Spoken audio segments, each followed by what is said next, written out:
السلام عليكم ورحمة الله وبركاته. يا هلا وسهلا فيكم في فيديو جديد بقناتي، حياكم الله جميعا.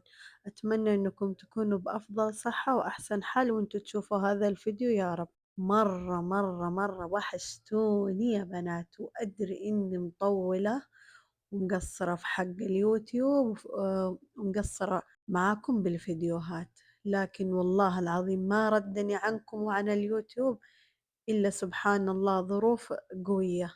المهم يا حبيبات قلبي، اليوم راح أبدأ معاكم أول فيديوهات تفريزات رمضان بإذن الرحمن، الله يبلغنا بإذن الله شهر الخير والرحمة والمغفرة، وإحنا ومن نحب وأهالينا وجميع المسلمين بأفضل صحة وأحسن حال، والله يفرج على كل من في هم وضيق، وعلى كل المسلمين في كافة بقاع الأرض يا رب العالمين. ببدأ معاكم بأول فيديو راح يكون فيه تجهيز الكشنة، ومنها أستخدمها للمكرونات، الشوربات، الحمسات، وحتى تكون صوص للبيتزا. مرة يا بنات سهلة ولذيذة هذه الطريقة.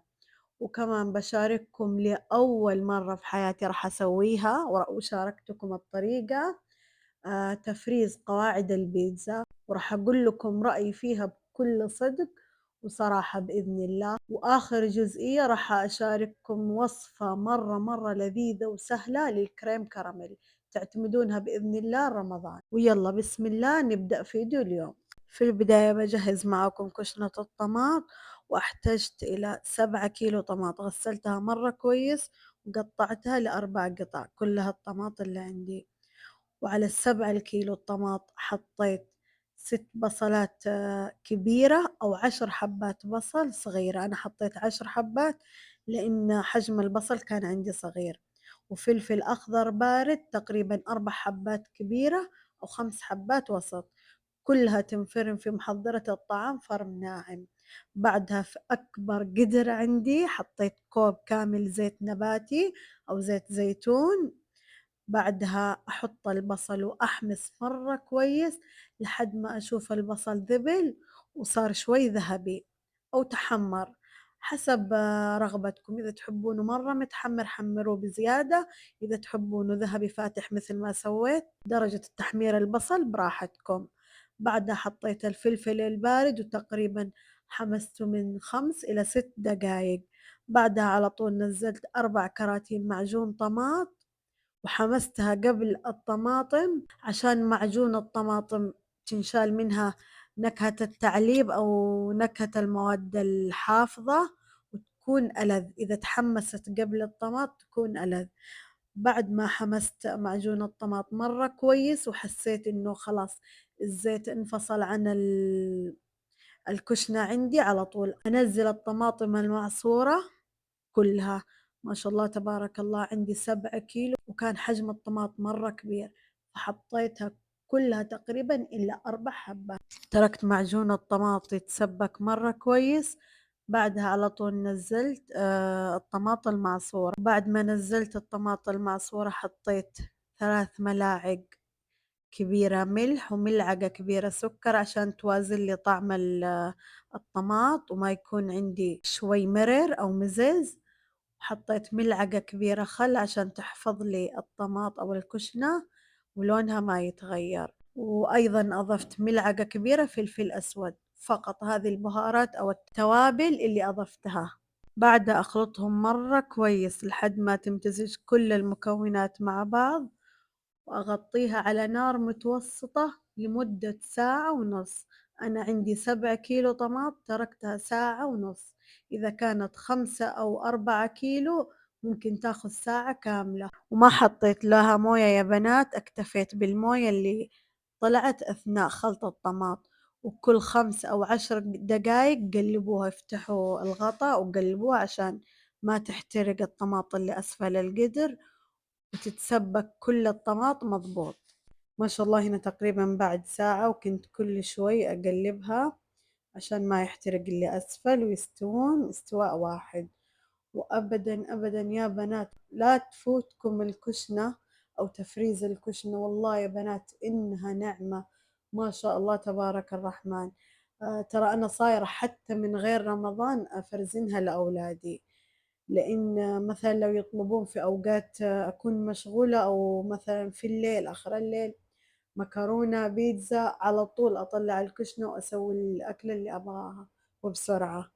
وهنا ما شاء الله بعد ما استوت الكشنة تركتها يا بنات والله بدون مبالغة، ما شاء الله تبارك الرحمن 3 ساعات عشان تدفى وتهدى الكشنة، وأقدر أعبيها في العلب البلاستيك عشان ما ينفع وأبدا مو صحي نعبيها في العلب وهي حارة. في المرات اللي فاتت كنت أحطها في الأكياس اللي تتقفل وأبدا مو عملية.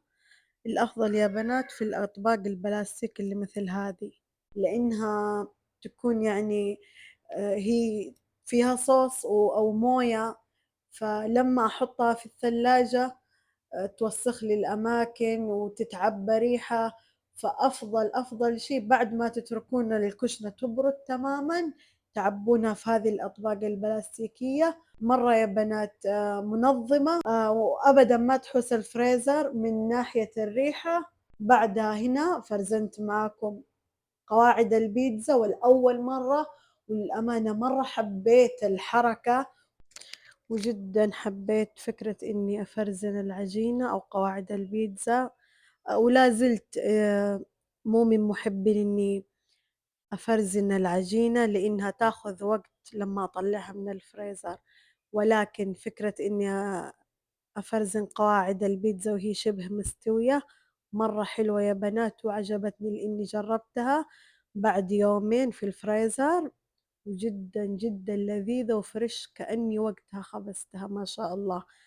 والآن بابدأ معاكم في العجينة، استخدمت تقريبًا كوبين موية دافية، وأنا طبعًا سويت مقدارين عشان كذا راح تشوفون كل المكونات دبل، فلو حابين تسوون كمية قليلة حطوا النصف.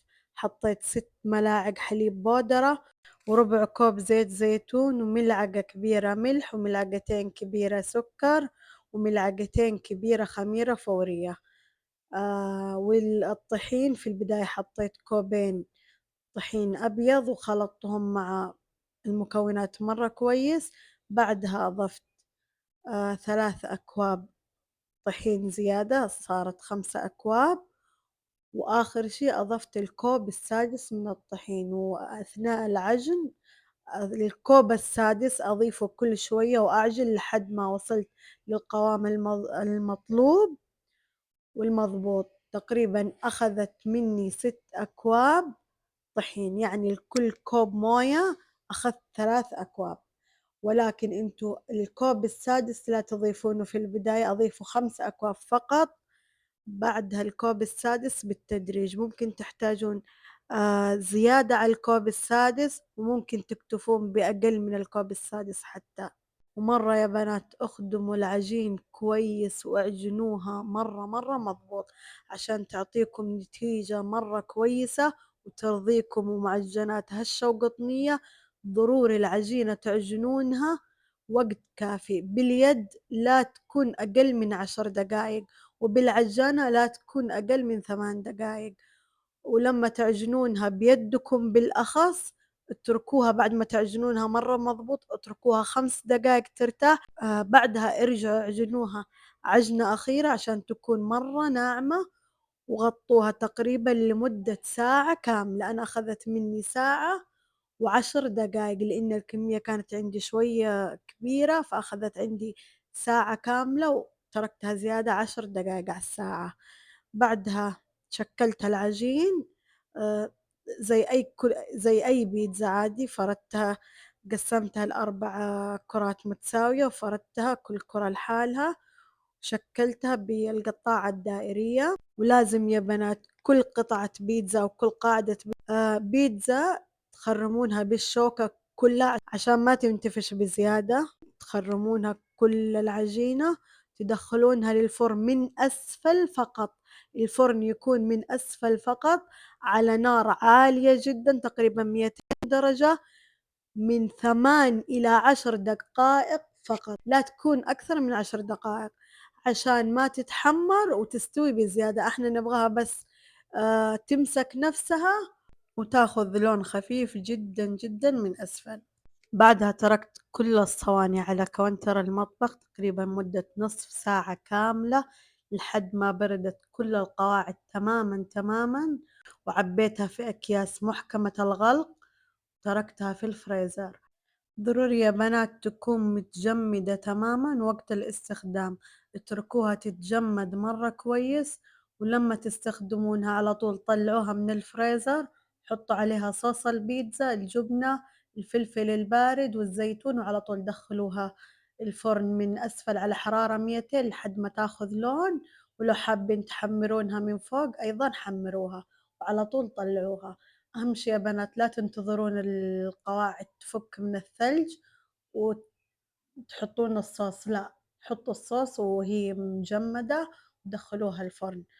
وما شاء الله يا بنات والله العظيم إني انصدمت بالنتيجة، بما إني أول مرة أسويها وكنت متخوفة ما تنجح أو تكون معجنة، لكن والله العظيم يا بنات طلعت رائعة، رائعة كأني في نفس الوقت سويتها، تبارك الرحمن.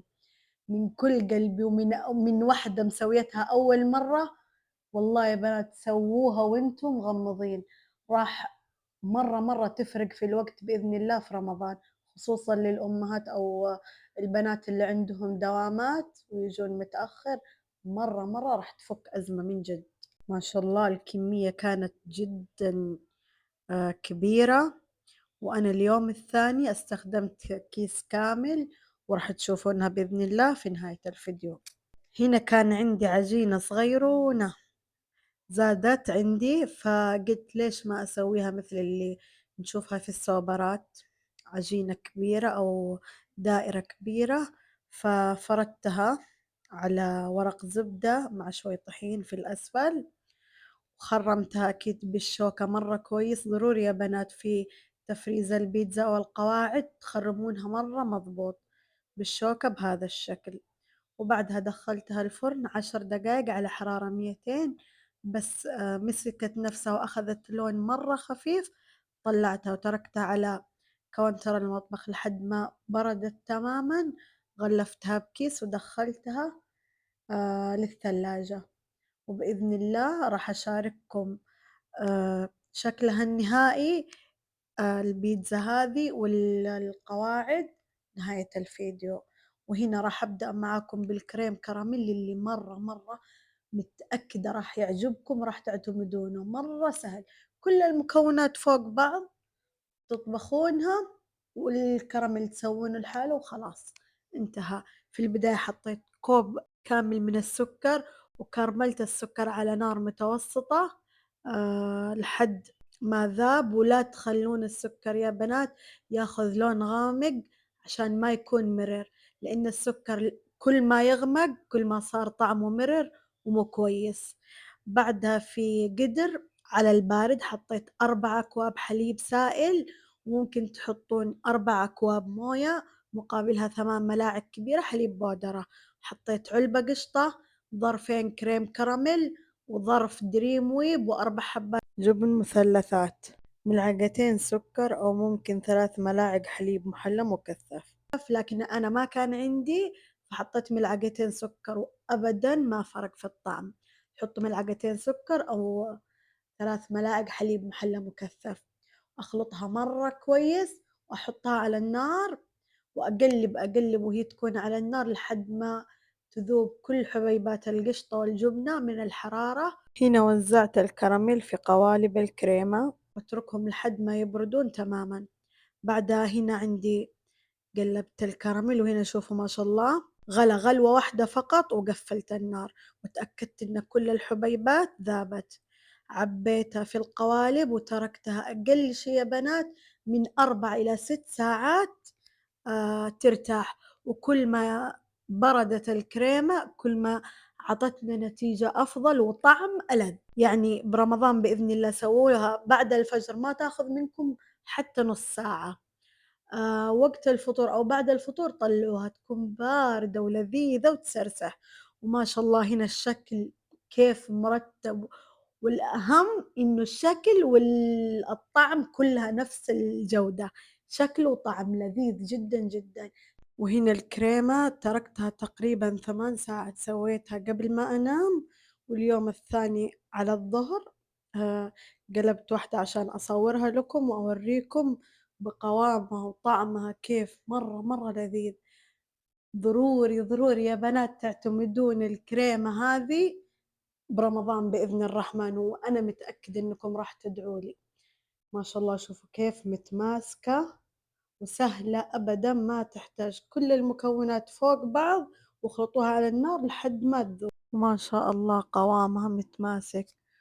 وكل الوصفات ال3 اللي شاركتكم في أول فيديو التفريزات راح تلاقون الوصفات كاملة بالتفصيل في أسفل الفيديو لو حابين تجربونها. وهنا مثل ما وعدتكم في بداية الفيديو راح أجرب معاكم قواعد البيتزا بعد الفرزنة على طول. طلعتها من الفريزر على الصينية، دهنت الصينية بشوي زيت وهي مجمدة رصيتها، وأخذت من الكشنة اللي سويتها معاكم أيضا ودهنت فيها قواعد البيتزا وحطيت عليها جبنة كرافت مبشورة وشرائح فلفل أخضر بارد، ودخلتها الفرن على حرارة 200 من أسفل لحد ما تستوي وتتحمر ومن فوق تحمير خفيف. لو حابينها مقرمشة اتركوها بدون تغطية أول ما تطلع من الفرن، أما لو حابينها تكون طرية وقطنية أول ما تطلع من الفرن غطوها بقطعة قماش لمدة 5 دقايق كذا تظل عندكم طرية. وهنا البيتزا بعد ما استوت تقريبا أخذت 12 دقيقة في الفرن على حرارة 200، وشوفوا ما شاء الله درجة التحمير كيف تفتح النفس، ويا بنات قطنية كأني في نفس الوقت سويتها. ما شاء الله. ضروري يا بنات تجربونها واعتمدوها من كل قلبي، والله يا بنات مرة راح تعجبكم وبإذن الله راح تدعوا لي. شوفوا يا بنات كيف هشة وطرية بشكل لا يوصف. لحد هنا حبيباتي أنا وصلت معاكم لنهاية فيديو اليوم، أتمنى أنكم تكونوا استفدتوا واستمتعتوا بفيديو اليوم، ولا تنسوني من دعمكم بالاشتراكات واللايكات وتفعيل زر الجرس. أشوفكم في الفيديوهات الجاية من سلسلة تفريزات رمضان. في أمان الله.